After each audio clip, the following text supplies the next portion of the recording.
Donc c'est notre deuxième forum depuis que AfriquePass existe.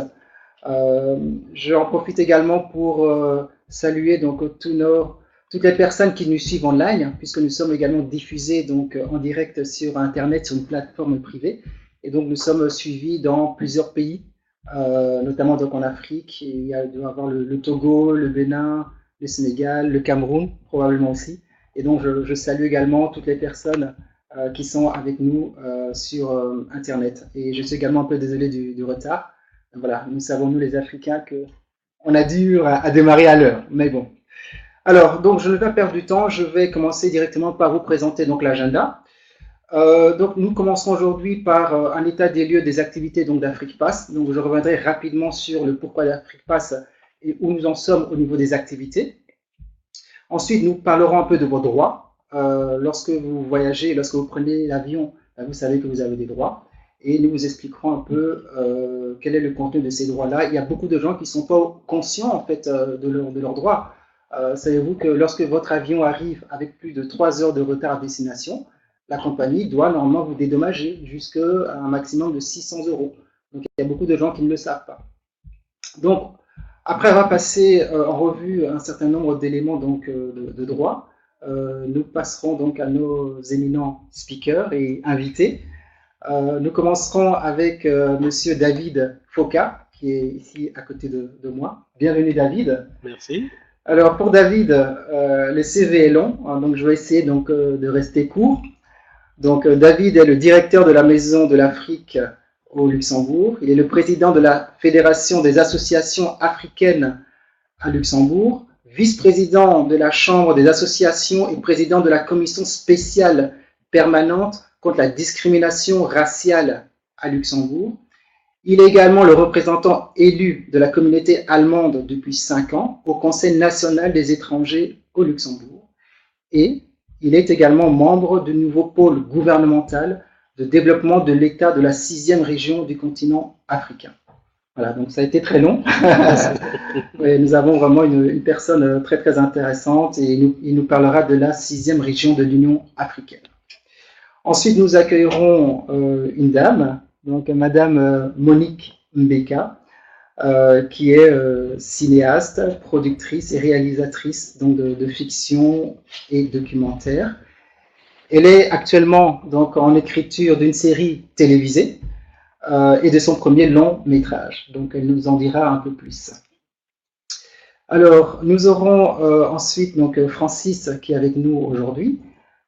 Francis qui est un éminent donc, ingénieur de télécommunications, 27 années de carrière dans les technologies de l'information et des communications et il est actif dans le domaine du développement personnel. C'est un plaisir d'avoir également Francis avec nous aujourd'hui, qui habite à Londres et qui est venu donc avec son épouse. Et c'est aussi une preuve que finalement les Africains qui sont en Europe, les gens de la diaspora, arrivent aussi à réussir dans des domaines, à avoir des positions dans les entreprises. Et je pense qu'il faut mettre ça aussi en avant, les succès, nos succès, pour que nos enfants puissent voir qu'on peut être africain et également réussir. Il y a également mon grand ami donc Moussi, qui interviendra avec moi sur la partie donc, des droits. Et nous finaliserons avec la désignation donc, du concours AfriquePass FACE, et nous en parlerons un peu plus tard. Donc, je sais qu'il y a plusieurs personnes qui sont en ligne et qui sont très patients de savoir s'ils ont remporté donc, le concours, et je les salue tous. Voilà. Si. Voilà. Donc, alors j'étais un peu trop vite. Merci Mousse, puisque j'ai oublié, j'ai passé en fait Monsieur Évariste Pinipini, qui est un éminent écrivain, philosophe, théologien et autrefois christianisé. Donc on aura, je pense, un échange très intéressant donc avec lui, puisqu'il nous parlera des guerres permanentes en Afrique. Pourquoi ?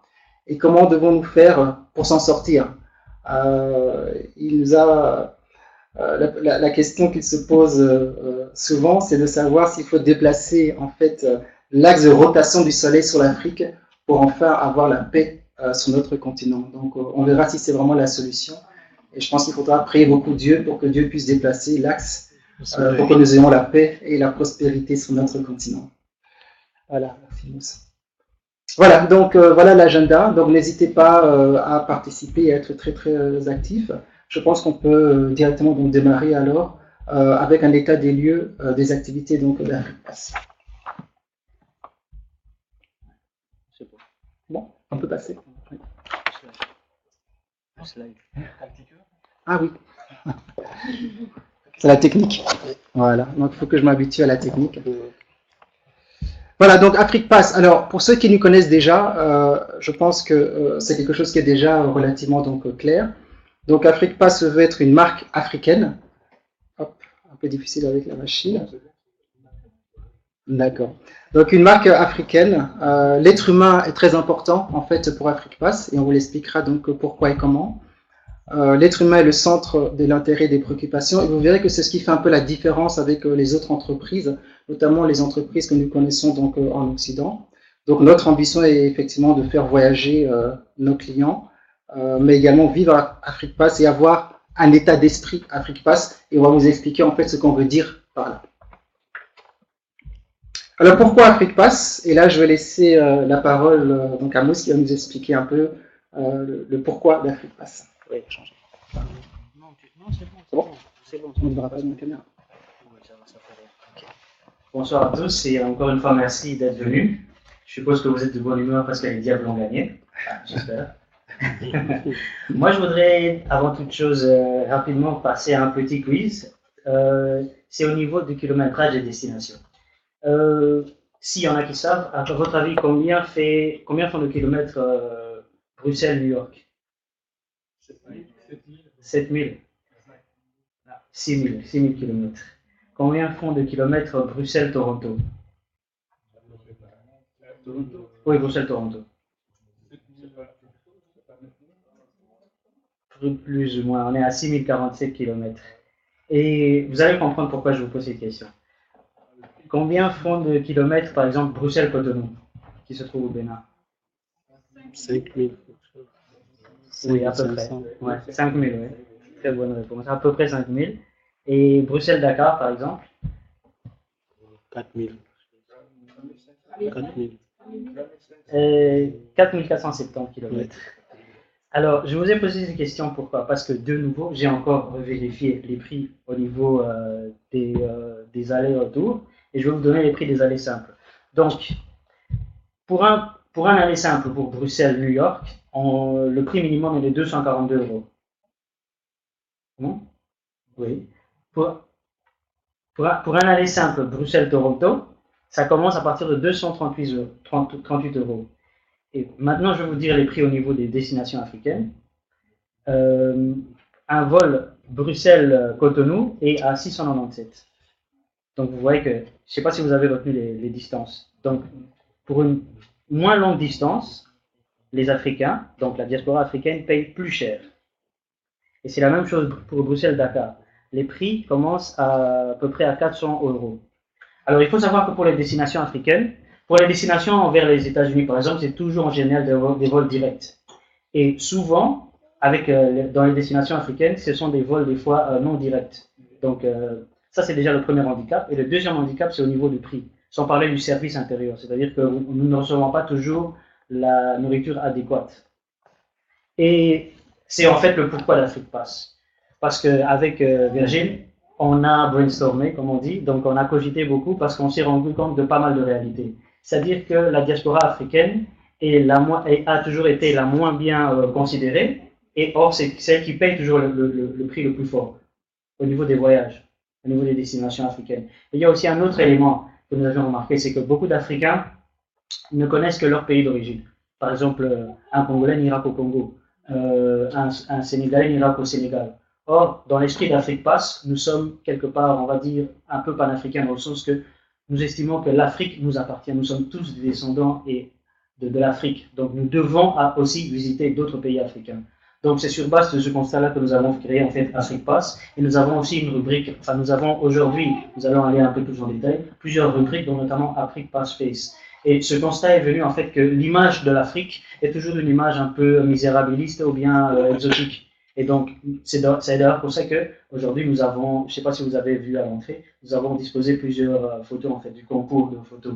Et donc, nous sommes aujourd'hui dans un monde où l'image fait partie de la communication et c'est très important. Et donc, nous avons voulu valoriser une image positive de l'Afrique. Donc, voilà en gros le pourquoi le démarrage d'Afrique Pass. Aujourd'hui, nous fêtons en fait nos 3 ans d'existence et nous vous remercions pour ça, de consommer africain. Et nous vous expliquerons que grâce à vous, donc, nous avons pu aussi investir non seulement en Afrique, dans divers projets, mais également ici. Donc, avec le slide que vous voyez là, donc ça explique un peu ce que je vous ai dit en image, le fait que voilà, nous payons beaucoup, nous sommes un peu le dindon de la farce, d'où le fait que grâce à vous, Afrique Pass aujourd'hui existe et nous essayons de changer la donne de tout ça. Vous savez qu'aussi en Europe, il y a les compagnies low cost. Et notre objectif, en fait, c'est que nous puissions, par rapport à nos populations, donc, pouvoir voyager à moindre prix. C'est pour ça que nous nous battons pour vous. Parce que, voilà, aujourd'hui, nous allons régulièrement en Afrique. Nous étions en Afrique cette année encore au Togo. Je vous assure, dans certains pays africains, vous trouvez plus de Libanais, d'Indiens que même d'Africains même. Et donc, il est un devoir pour nous, à notre niveau, voilà, de favoriser donc ce retour à la source et aussi d'investir. Voilà en gros le pourquoi.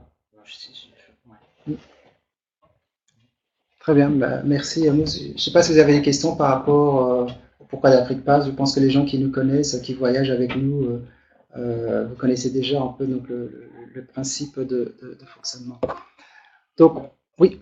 En fait, si on doit comprendre qu'on peut espérer que d'ici X années, vous pouvez lancer une compagnie aérienne africaine.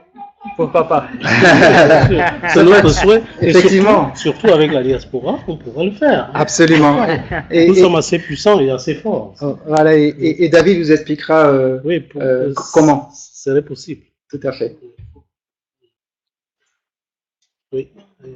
Oui. Et à part les tickets d'avion, vous proposez aussi des voyages groupés comme Thomas Cook et tout ça, ou bien c'est juste des tickets pour d'avion? D'accord. On va le voir dans un des slides suivants, effectivement. Oui.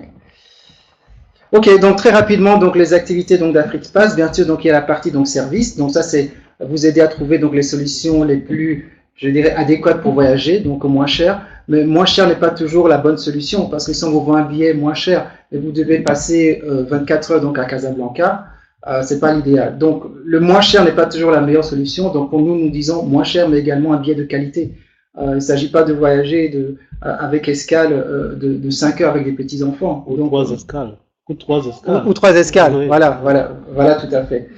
Donc la partie service, il y a la partie Afrique Pass Expérience. On va voir où effectivement on propose quelque chose de plus enrichi que juste donc le billet d'avion. La partie sociale, culture et entrepreneuriale d'Afrique Pass, donc on va le couvrir aussi.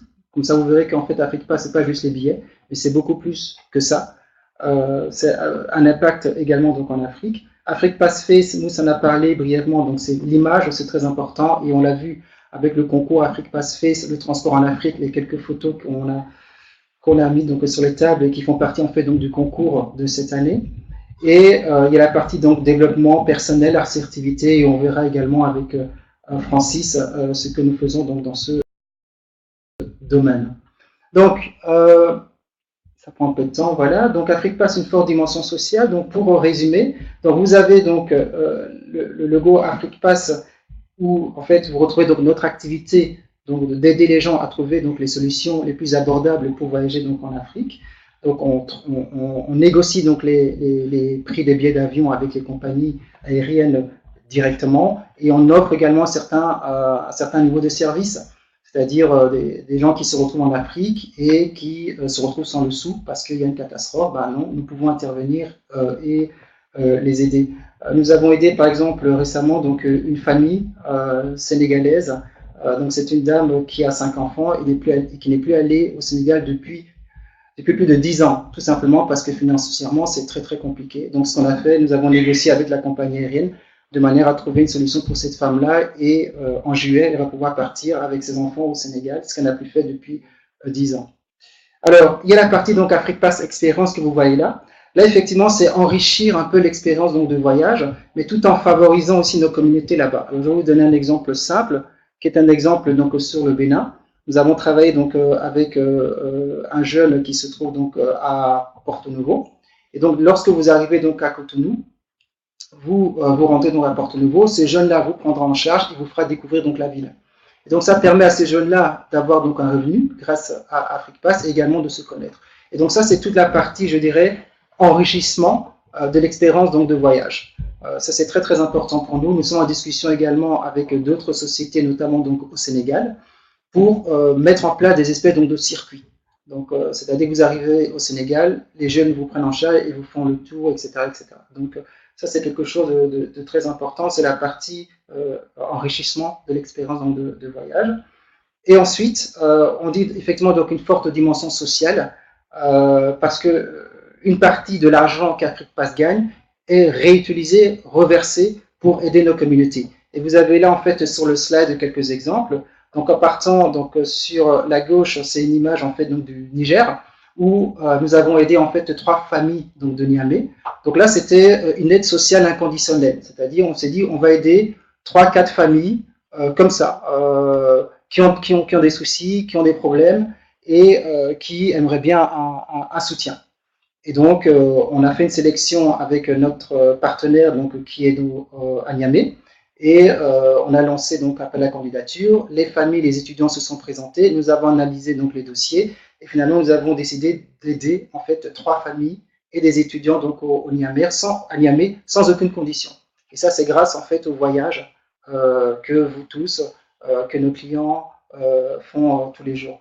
Et donc ça, c'est quelque chose de relativement donc au niveau. La deuxième image, où vous voyez donc les enfants et les repas, c'est une association qui se trouve au Togo. Et donc, eux, en fait, c'est une association qui aide les enfants de rue, les orphelins, etc. Donc, ce que nous avons décidé cette année, au lieu d'envoyer des cartes de vœux à nos clients comme nous faisons chaque année, nous avons décidé d'utiliser ce budget-là pour aider cette association qui se trouve au Togo. Et donc, ça leur a permis de contribuer à l'organisation de cet événement au Togo. Alors, vous voyez ensuite donc Mandico, pour dire également qu'AfriquePass, on est également actif dans la culture et on injecte également de l'argent à des associations, à des gens qui décident de mettre en avant la culture de nos pays. Parce que ça, on trouve que c'est quelque chose de relativement important. Et nous avions sponsorisé l'association Mandingue en France qui avait organisé un concours de Miss et dont la Miss avait ensuite été faire une action humanitaire au Sénégal. Et la dernière photo, pour montrer qu'on aide aussi les gens qui sont ici, donc c'est Bénédicte qui a créé en fait à Anvers une association qui aide les enfants de la diaspora à faire les devoirs. Donc elle travaille avec des retraités et ces retraités-là passent de maison en maison pour aider donc les enfants à faire leurs devoirs parce que souvent les personnes de la diaspora ne parlent pas donc le néerlandais et donc pour aider les enfants c'est compliqué. Donc ce qu'on a fait, AfriquePass a aider financièrement cette association aussi pour ces activités-là.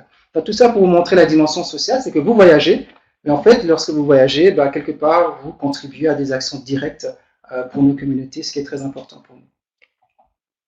Alors, il y a la dimension également entrepreneuriale qui est très importante, parce qu'il n'y a pas que le social, il y a aussi l'entrepreneurial. Et donc là, très rapidement, on a par exemple, AfriquePass a investi donc, dans une holding qui se trouve donc au Togo. Donc en fait, c'est on va dire, une start-up en fait. Donc ils ont mis en place donc une villa. Et dans cette villa-là, des jeunes qui ont créé une entreprise, mais qui n'ont pas encore les moyens financiers d'avoir leur propre bureau, peuvent venir et utiliser en fait l'espace. Donc ils ont accès à Internet, ils ont accès à des feuilles de papier, des bics, etc. Et également du support en fait de l'espace coworking. Donc nous avons investi donc dans cette holding-là, qui ensuite investit dans les sociétés. Donc, je suis un jeune au Togo, je démarre une activité et j'ai besoin d'un peu d'argent pour me lancer. Eh ben, la holding va financer. Si effectivement c'est une start-up qui est prometteuse, la holding va financer cette entreprise. Et là, vous voyez donc une liste d'entreprises aujourd'hui qui est dans laquelle la start-up a investi. Donc, il y en a 16 aujourd'hui. Et vous voyez que ces start-up-là sont dans plein de domaines. Hein. Il y a le domaine formation et services agricoles, le domaine artisanal, etc. Encore une fois, donc vous voyagez via AfriquePass, ben, il y a une partie de l'argent qui se retrouve dans des entreprises en Afrique qui aident des jeunes sur le terrain à faire prospérer donc leurs entreprises. Alors, vous voyez donc le Bénin, c'est un autre exemple où l'idée d'AfriquePass, c'est aussi de dire, ben, c'est investir par exemple dans des terrains en Afrique, permettant donc à des jeunes qui n'ont pas la possibilité d'acquérir donc des terrains de pouvoir accéder à ces terrains-là et de pouvoir y avoir des activités. Pour l'instant, nous sommes en discussion avec des jeunes qui sont au Niger. Ce sont donc des jeunes qui veulent démarrer une activité pour faire la culture donc de gombo et de moringa et qui ont demandé à AfriquePass si AfriquePass voulait bien les aider financièrement pour démarrer cette activité-là, ce qui permettrait de créer une dizaine d'emplois au Niger pour ces jeunes-là. Encore une fois, vous voyagez, bah, voilà une partie de ce que vous payez, voilà ce que ça fait, donc très concrètement. Alors, je vais continuer à avancer parce que le temps passe. Alors, l'image, très important. Au niveau d'AfriquePass, on a compris qu'en fait, les Africains ne contrôlent pas leur image. Souvent, les autres communautés ont une image qui n'est pas correcte de l'Africain parce que notre image n'est pas contrôlée par nous-mêmes. Et donc, nous avons décidé de lancer AfriquePass Face. Et donc, l'idée, c'est de montrer une autre image de l'Afrique. Et c'est pour ça qu'on a lancé ce concours. Donc, le thème de 2017 était effectivement donc, le transport. Et donc, des jeunes ont pu nous envoyer donc, des photos qui montrent le transport donc, en Afrique. Et tout à l'heure, on désignera, suite à vos votes également, le gagnant donc, du concours. Alors, AfriquePass, où en sommes-nous? Donc, comme Mousse le rappelait, donc, après plus ou moins 3 années d'activité, donc aujourd'hui, nos clients empruntent plus d'une quinzaine donc, de compagnies aériennes, donc la plupart, je dirais, donc, des grandes compagnies aériennes. Nous avons déjà fait voyager plus de 100 personnes en 2018, donc nous sommes seulement à la moitié de l'année, donc nous en sommes très contents, sur plus de 25 destinations et avec un volume mensuel au niveau des billets qui va de 15 à 20 000 euros. Alors, ce slide-ci, très rapidement, juste pour vous indiquer que, en fait, lorsque vous lancez une entreprise, lorsque vous lancez une activité, ce qui est très important, c'est la marque. Lorsqu'on demande aux gens de citer donc une marque africaine, très difficilement les gens peuvent vous citer une marque. Bon, il y a des gens qui vous diront peut-être Dangote, mais à part Dangote, en fait, on n'a pas vraiment de marque et on se rend compte que souvent, le problème des Africains, c'est qu'on ne travaille pas sur la marque. Et je me rappelle, on était allé manger dans un restaurant avec les amis, un très bon restaurant togolais. Et je me rappelle qu'une semaine après, on s'est appelé parce qu'un de nous voulait retourner dans ce restaurant togolais et personne n'avait retenu le nom. Donc, on savait plus ou moins où se trouvait donc le restaurant, on pouvait l'indiquer, mais personne n'avait retenu le nom de ce restaurant. Et donc ça, c'est vraiment un problème auquel nous, les Africains, nous devons nous attaquer, également pour ceux qui sont en ligne et qui développent donc des entreprises. C'est une marque, c'est très important. En Occident, les gens travaillent sur leur marque. Vous avez Philips, vous avez Sony, vous avez Adidas. Quand on dit Adidas, tout le monde sait Adidas, mais il n'y a pas de marque africaine. Donc il faut vraiment, c'est quelque chose de très important de travailler donc sur une marque. Alors, je vais continuer à avancer comme le temps passe. Nous allons maintenant parler rapidement de vos droits lorsque vous voyagez. Alors, avez-vous l'impression que lorsque vous voyagez, vous connaissez vos droits? Non? L'impression. L'impression. Donc, il faut savoir que lorsque vous voyagez, vous avez des droits. Comme je le disais tout à l'heure, si votre vol arrive avec du retard, 3 heures de retard, c'est pas la faute à personne. Et quelque part, il y a des droits et les compagnies aériennes doivent respecter les droits. Et donc, dans ce cadre-là, il y a un certain nombre de réglementations qui existent, que la plupart des gens ne connaissent pas.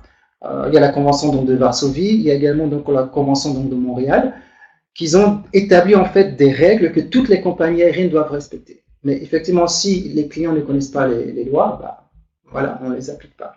Et puis au niveau de l'Europe, puisque l'Europe est allée plus loin, il y a un règlement en fait de 2004 qui est allé dans les détails en fait, et qui dit à quoi vous avez droit si on vous refuse l'embarquement. Par exemple, la compagnie a vendu trop de billets, et puis vous arrivez et on dit on a vendu trop de billets pour ne pas prendre de vol. Bah, il y a des règles que la compagnie aérienne doit respecter. Si votre vol est annulé, il y a des règles à respecter.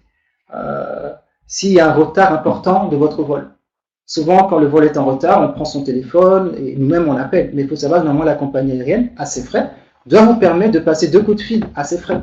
Bon, personne ne le sait. Bon, aujourd'hui, c'est vrai qu'avec les mobiles, bah, tout le monde prend son mobile instinctivement et appelle. Mais la réalité, c'est qu'il y a un certain nombre de droits à respecter. Alors, ceci, je ne vais pas le passer en détail, mais c'est juste pour vous expliquer un peu le travail que fait AfriquePass. Donc, vous voyez en fait ce qu'on a représenté donc, sur le transparent ici. C'est quelles sont les lois et quelles sont les règles à respecter lorsque un vol est annulé. Voyez. Et donc, l'idée, c'est de dire que AfriquePass, lorsque vous voyagez et que votre vol est annulé, lorsque vous contactez AfriquePass, AfriquePass va passer à travers cette matrice-là pour voir quels sont vos droits en fait, et qu'est-ce qu'il y a lieu de faire. Parce que la compagnie pourrait très bien vous dire, bah voilà, moi, mon vol, on a annulé votre vol parce qu'il y a une panne de l'avion. Mais il faut savoir que la panne de l'avion ne correspond pas automatiquement à une raison pour que le vol soit annulé de cette manière-là. Et ça signifie peut-être que la compagnie doit vous dédommager, doit vous donner une compensation. Non seulement vous rembourser le prix du billet, mais également vous payer parce que vous n'avez pas pu prendre votre vol. Et donc, vous voyez donc ici que c'est assez complexe. Et donc, c'est pas donné à tout le monde effectivement d'appréhender ça. Et donc, nous devons passer à travers cette matrice-là pour aider donc les gens qui voyagent via AfriquePass. Sur le côté droit, vous avez donc en termes donc, de surbooking également. Donc, lorsque effectivement il n'y a plus de place alors qu'on vous a vendu votre billet et que vous devez voyager, mais là aussi la compagnie a normalement l'obligation de respecter un certain nombre de règles que les gens ne connaissent pas toujours. Donc voilà, donc je ne vais pas passer ceci en détail, mais pour vous dire voilà, donc ça c'est des choses qu'AfriquePass fait en plus. C'est pas comme une agence de voyage classique, on vous vend le billet, c'est fini. Si vous avez un souci, vous nous contactez, on essaie de défendre vos droits. Alors ce slide ici est relativement donc important, donc là je vais peut-être y passer un tout petit peu plus de temps. C'est lorsque votre vol, déjà si votre vol a retardé de 2 heures.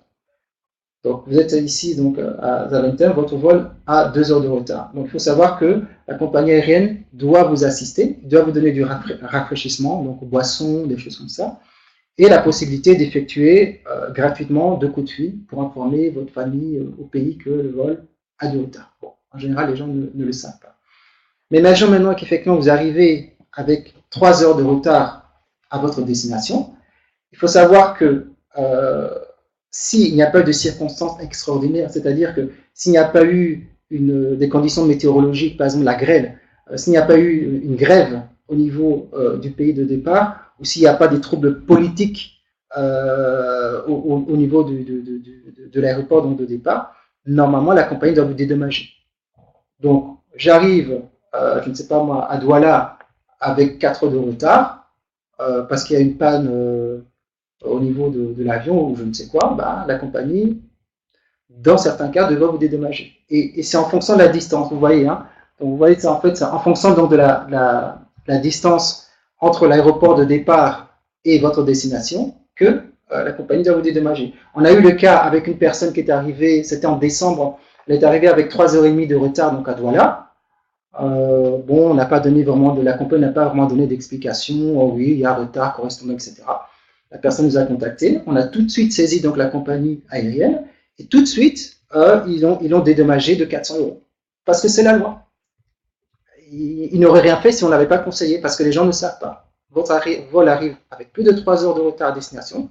Vous avez peut-être droit à un dédommagement. Donc ça c'est des choses très importantes. Et donc voilà, donc ça c'est une assistance également qu'on donne en fait à nos clients lorsqu'il y a ce genre d'événement. Alors ça je vais passer. Voilà, là je vais passer la parole à Moussi qui va vous parler de que faire lorsque vous arrivez à destination et votre valise n'arrive pas. Parce que là aussi il y a des droits et il y a des choses auxquelles vous avez droit.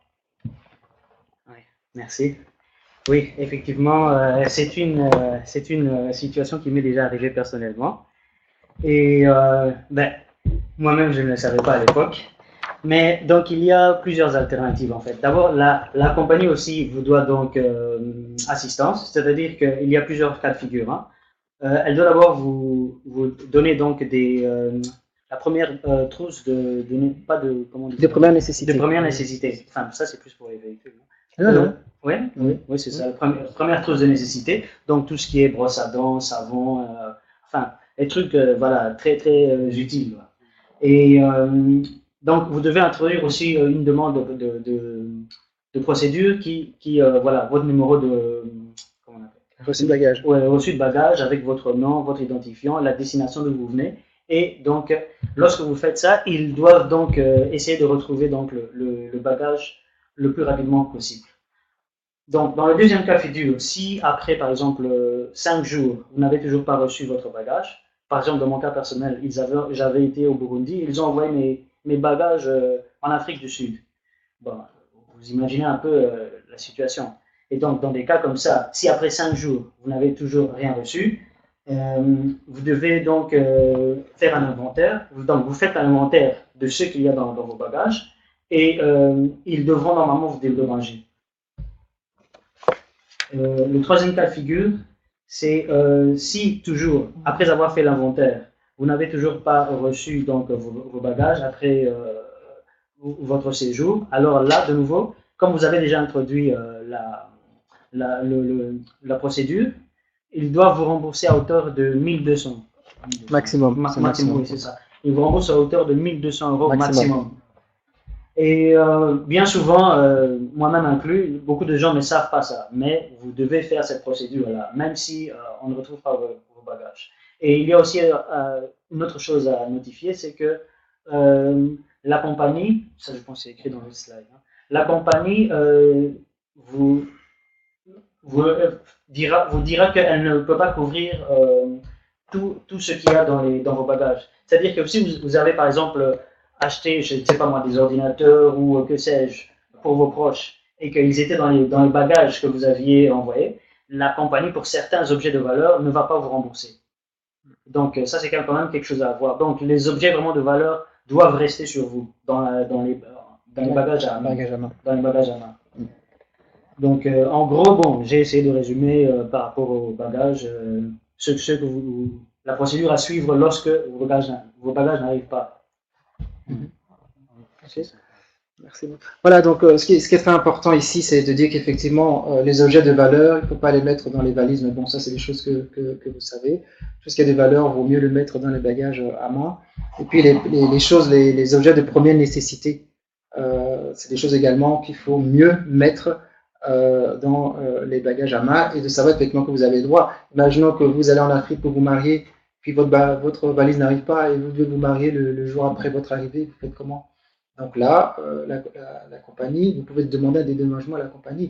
Donc là, ce que vous allez faire, lorsque vous allez acheter votre nouvelle robe de mariée, vous gardez bien l'étiquette et ensuite vous allez communiquer à la compagnie aérienne. Bah oui, c'est vrai, moi mon bagage est arrivé en retard, j'avais un mariage, ma robe de mariée était dans ma valise. Voilà le ticket de la robe que j'ai dû acheter à Luanda, remboursez-moi. Donc ça, c'est des choses qu'il faut savoir. Lorsque vous arrivez, vous ne retrouvez pas immédiatement votre bagage et que vous devez occasionner des dépenses, vous devez garder les tickets de ces dépenses-là pour ensuite soumettre à la compagnie aérienne pour qu'elle vous dédommage.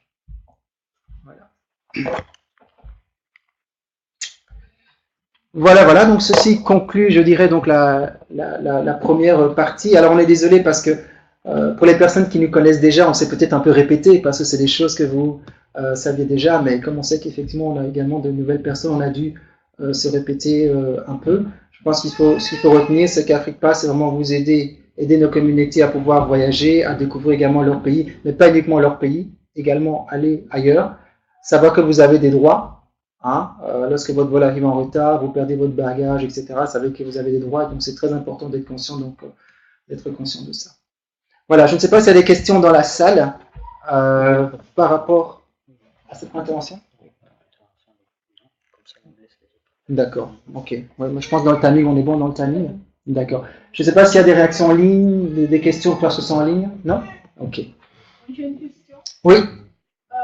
Si au bout de 5 jours, on retrouve les bagages, qu'est-ce qu'on fait? On enlève la plainte ou... Alors, oui, en fait, oui, pour être tout à fait concret. En fait, donc, vous arrivez. Votre bagage n'arrive pas. Vous allez, en fait, au service bagage de l'aéroport. Ils vont faire vite une petite recherche. S'ils ne trouvent pas le bagage, là, ils vont faire le dossier. Donc là, en fait, vous n'avez pas encore fait votre plainte. Ils vont faire donc le dossier et ils vont commencer les recherches. D'accord? c'est que si 5 jours après ces premières recherches-là, votre valise n'a toujours pas été retrouvée, c'est là qu'en général, pour certaines compagnies, ils vont vous demander de faire l'inventaire. Ok? Donc, vous faites l'inventaire, etc. Là, ils vont commencer le deuxième round de recherche. D'accord? Si après plus ou moins un mois, ils n'ont toujours pas retrouvé votre bagage, c'est là où vous déposez la réclamation auprès du service clientèle de la compagnie aérienne pour être dédommagé. Donc en fait, le dossier pour être dédommagé, c'est plus ou moins un mois lorsqu'on est sûr, la compagnie est sûre qu'elle ne va pas retrouver votre bagage. Mais comme nous l'a dit, ce qui est important, c'est de savoir qu'il y a cette trousse de première nécessité là, qu'on doit vous donner. Hein. On va vous donner au moins un t-shirt, de brosse à dents, parce que bon, voilà, c'est quand même leur responsabilité. S'ils d'ailleurs retrouvent les bagages dans les 5 jours, c'est à eux de vous l'apporter. C'est pas à vous d'aller à l'aéroport chercher, donc c'est à leurs frais, ils doivent vous l'amener. Et ensuite, sur la procédure. Ça va, c'est clair? Ok. Est-ce qu'il y a d'autres questions? Si est perdu avec preuve à l'appui, enfin est perdu, n'est plus retrouvé, quelque chose qui dépasse les 1333 € qui sont concédés, mais qu'on peut prouver sur facture qu'effectivement, voilà. Il y a une chose que tu as dit, c'est qu'il faut avoir sur soi des objets de première nécessité. Oui, mais De valeur. de valeur, mais aussi de première nécessité, tu as dit. Disons que c'est mieux de mettre dans le bagage à main des choses que vous savez que vous allez pour les premiers jours. Oui. Voilà, au moins avoir un pantalon, une chemise, une robe. Mais justement, bon, par exemple, les dentifrices, on peut pas. Les objets de toilette, on peut pas. Enfin, il y a des tas d'histoires à cause des avocats, j'imagine. Ouais. Donc, ce sont des choses que maintenant, alors que j'avais toujours un dentifrice ou quelque chose sur moi, je mets maintenant dans ma bagage. Valise. Donc, on peut plus dire maintenant que voilà, vous n'avez pas gardé avec vous les objets de première nécessité. Ça, c'était donc la première question. Et la deuxième chose, c'est qu'effectivement, il peut y avoir des robes de mariage qui dépassent 1333 €. Qu'est-ce qui se passe dans ce cas-là? Oui. Merci Monique pour la question. Par rapport à la première question, c'est pour ça qu'il y a la trousse de première nécessité. Donc dans cette trousse de première nécessité, on doit avoir brosse à dents, pas de dentifrice, des choses comme ça. Donc il faut le réclamer en fait. Parce qu'on ne va pas vous le donner automatiquement, souvent ils ne le donnent même pas. Donc il faut le réclamer. D'accord? Ou sinon, s'ils n'ont plus de trousse, ils vous disent non, on n'a plus de trousse, on ne peut pas vous le donner. À ce moment-là, vous leur dites ok, moi je vais aller acheter, mais je vous ramène les tickets pour être remboursé. Et c'est votre droit. Ok? Par rapport à la deuxième question, en fait, la limite de plus ou moins 1300 €, c'est une limite qui a été définie par les conventions internationales. Donc, on ne peut pas y déroger, c'est-à-dire que les compagnies peuvent dédommager jusque ces plus ou moins 1300 €. Mais au-delà de ça, il n'y a aucune loi, il n'y a aucune règle qui les oblige à le faire. Alors, peut-être au niveau commercial, ils vont peut-être l'accepter. Voilà. Mais voilà, ça c'est vraiment le bon vouloir de la compagnie. Vous voyez ici, parce que le cas qui est sur le transparent, c'est un cas véridique en fait. C'est vraiment un cas qui est arrivé à nos clients, on l'a aidé en fait à traiter donc le dossier. Et vous voyez qu'en fait, la toute dernière partie indique que malgré que vous ne soyez pas dans la possibilité de nous fournir les preuves d'achat, je suis disposé à titre commercial à vous rembourser 50% de l'intervention maximale. Parce qu'effectivement, ce passager-là, il avait mis des téléphones, etc. dans la valise et bon, il n'a pas retrouvé les tickets non plus. Bon, de 1, on ne va pas lui rembourser son téléphone comme l'a dit Mousse parce qu'on considère qu'il n'avait pas à mettre ça dans la valise. Et de 2, il n'avait pas les tickets. Et donc ici, à titre commercial, la compagnie aérienne, donc ça c'est un cas réel qui est arrivé, la compagnie aérienne a dit, on va quand même vous rembourser 50% de ce que vous dites. Voilà. Okay. Voilà. Oui. D'accord. Oui, c'est essentiellement en ligne. Alors en fait, c'est vrai qu'à AfriquePass, on est dans l'innovation, puisqu'on dit qu'aujourd'hui, il faut innover, il faut faire les choses un peu différemment. Dans l'ère numérique. Dans l'ère numérique. Oui, tout à fait. Oui. Donc dans l'ère numérique, c'est-à-dire que la plupart des clients, je vais vous expliquer comment ils nous contactent, c'est via WhatsApp, via le site internet, via téléphone. Pourquoi? Parce qu'en fait, les voyageurs d'AfriquePass sont partout dans le monde. On a des gens qui sont en Italie, au Canada, au Bénin, au Sénégal, etc. Donc on s'est dit, faire un bureau ici, oui, mais est-ce que c'est ce qu'on veut? Et en termes d'innovation, on s'est dit, c'est plus facile que les gens nous envoient un petit message, ils n'ont pas à se déplacer, et on les sert comme ça. Alors ce qu'on a fait, pour la Belgique, on a passé un partenariat avec l'espace Chola, je ne sais pas si vous connaissez, qui est une galerie d'art qui a été lancée donc, par une dame africaine. Et nos clients peuvent se rendre en fait là pour nous rencontrer, payer leur billet en cash, etc. Voilà. Donc on travaille plus sur base de représentation plutôt que de dire oui, on va créer un bureau où les gens vont venir. Je sais que c'est un peu difficile parce que nous les Africains, on aime bien voir, on aime bien toucher. D'ailleurs, les Africains, je pense, sont encore les seuls qui vont dans une agence de voyage pour acheter un billet. Oui. Dans les autres communautés, personne ne va aller dans une agence de voyage pour acheter un billet. Peut-être pour acheter, comme vous disiez tout à l'heure avec Thomas Cook, un voyage organisé ou un trip où vous avez l'avion, l'hôtel et tout ça. Mais juste un billet, il n'y a que les Africains. Donc nous sommes un peu difficiles pour le changement. Mais si on veut moins cher, si on veut des choses abordables, on doit essayer de changer un peu nos comportements. Voilà, donc c'est pour ça que, voilà, je veux dire, on est partout, sans avoir un lieu fixe, à part l'espace Chola. D'autres questions? Oui. Une petite question. Imaginez vous arrivez dans votre pays et tout à coup il y a une grève au niveau de la compagnie aérienne. Quel est le bon réflexe à avoir? Qui prend en charge? Si on rate le vol, comment? Sur place, tu veux Bon. dire. Sur place, on arrive au pays. Ouais. Vous arrivez au pays, oui. Et on se rend compte qu'il y a une grève au niveau de la Sur place. compagnie aérienne. Ok. Donc, quel est le bon réflexe à avoir? Mais il y a une grève, donc vous craignez pour votre retour. C'est ça. D'accord. Alors, s'il y a une grève, bon, si vous repartez le lendemain, si vous devez par exemple repartir dans 2 jours et que la grève a duré plus de 2 jours au niveau local, on serait peut-être dans ce cas-là. Vol annulé. Donc, c'est la matrice là. Donc, dans ce cas-là, il y a la matrice. Est-ce que, pour votre vol retour, la compagnie aérienne vous a informé 2 semaines avant le vol retour que le vol sera annulé? Si c'est oui, à ce moment-là, la compagnie n'est pas en défaut parce qu'elle vous a informé, elle va vous proposer en fait une alternative. Donc, ils vont vous proposer de prendre un autre vol, etc., que vous pouvez accepter ou refuser. D'accord? Mais cette proposition-là ne veut pas dire que la compagnie est complètement dédouanée de ses responsabilités. Elle va, en fonction de le retard avec lequel vous allez arriver à destination, devoir vous payer une indemnisation qui sera plus ou moins la moitié des montants qui sont indiqués là. C'est ce qui est indiqué. Je ne sais pas si vous voyez. Vous voyez là, réacheminement proposé, accepté. Donc, votre vol est annulé parce que voilà, il y a une situation. Donc, réacheminement proposé, accepté. Si c'est oui, on ne vous rembourse pas le billet, mais il peut vous donner une indemnisation qui sera la moitié, en fait, des montants qui sont indiqués là-bas.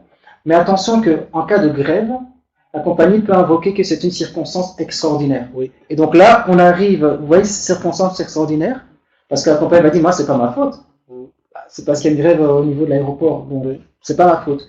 Et donc, dans ce cas-là, vous voyez, circonstance extraordinaire. Si c'est oui, à ce moment-là, soit on vous rembourse le billet, mais dans ce cas-ci, on ne va pas vous rembourser le billet parce que vous devez revenir quand même en Belgique, si c'est pour revenir en Belgique. Mais alors, elle va vous proposer une alternative. D'accord?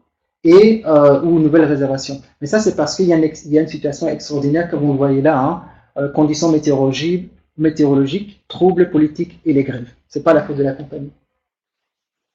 Okay. Ça répond à la question? Et quand il y a... Mais je crois que les jours que vous passez sur place, c'est la compagnie qui va prendre en charge. Aussi, au niveau de l'hôtel, non? Oui. Oui. Ouais, c'est au niveau de l'hôtel, oui. Oui. Les frais de séjour. En attendant, prendre un vol pour Oui, oui. le retour. Oui, correct. Oui. Correct. Ça, c'est la partie assistance prise en charge. Donc, rafraîchissement et possibilité de se restaurer. Effectivement, hébergement à l'hôtel, le transport depuis l'aéroport jusqu'au lieu d'hébergement, la possibilité d'effectuer des appels téléphoniques, etc. Voilà. Et vous voyez, hein, c'est assez complexe. Ah oui, c'est complexe. Tu peux voyager tranquille. Si c'est avec Afrique Pass, en tout cas, on se chargera de défendre vos droits. Okay. Est-ce qu'il y avait d'autres questions? Oui. Moi, je voulais poser la question et je l'ai vécu, des compagnies qui font faillite. Il y a eu ça, il y a eu Sabena, il y a eu Air Afrique. Et j'ai quand même vécu des circonstances où j'étais larguée je ne sais où, et on ne savait même pas comment on allait repartir. Enfin, je vous passe les détails de toutes ces aventures. Ouais. Mais qu'est-ce qu'il aurait fallu faire? Parce que par exemple, avec Sabena, etc., il y avait beaucoup de vols en Afrique et il y a beaucoup de gens qui se sont retrouvés dans des Ils sont situations retrouvés difficiles. Hein. bloqués. Ouais, ouais, ouais. Ça, c'est une bonne question. Parce qu'en réalité, cette question-là, enfin, d'après ma connaissance, n'est pas traitée dans le règlement européen. Donc, il faudra aller voir au niveau de la Convention de Varsovie, la Convention de Montréal, ce qui se passe. Mais je dirais, on est dans un cas d'une faillite d'une société. Donc, en cas de faillite d'une société, donc, on déclenche donc la procédure. Donc, il y a une procédure qui va se mettre en place. On doit nommer des curatelles, des choses comme ça. Et donc, en général, le fait que la compagnie aérienne tombe en faillite ne veut pas dire qu'elle disparaît du jour au lendemain. Il y a tout un processus qui va se mettre en place et ils doivent vous aider pour revenir. Le problème, c'est les dédommagements, etc. Vous n'avez aucune garantie parce que si elle est en faillite, c'est qu'elle ne sait plus payer. Donc là, voilà. Donc il faut essayer de choisir des compagnies aériennes. Bon, d'abord passer par AfriquePass et puis choisir.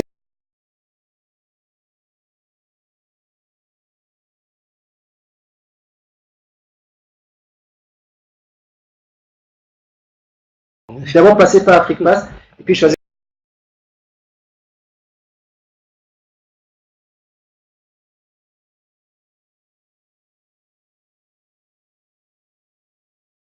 D'abord passer par AfriquePass et puis choisir.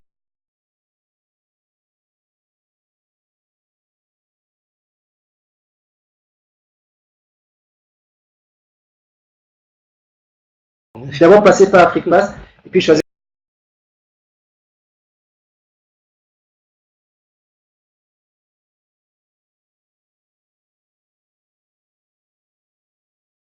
D'abord passer par AfriquePass et puis choisir.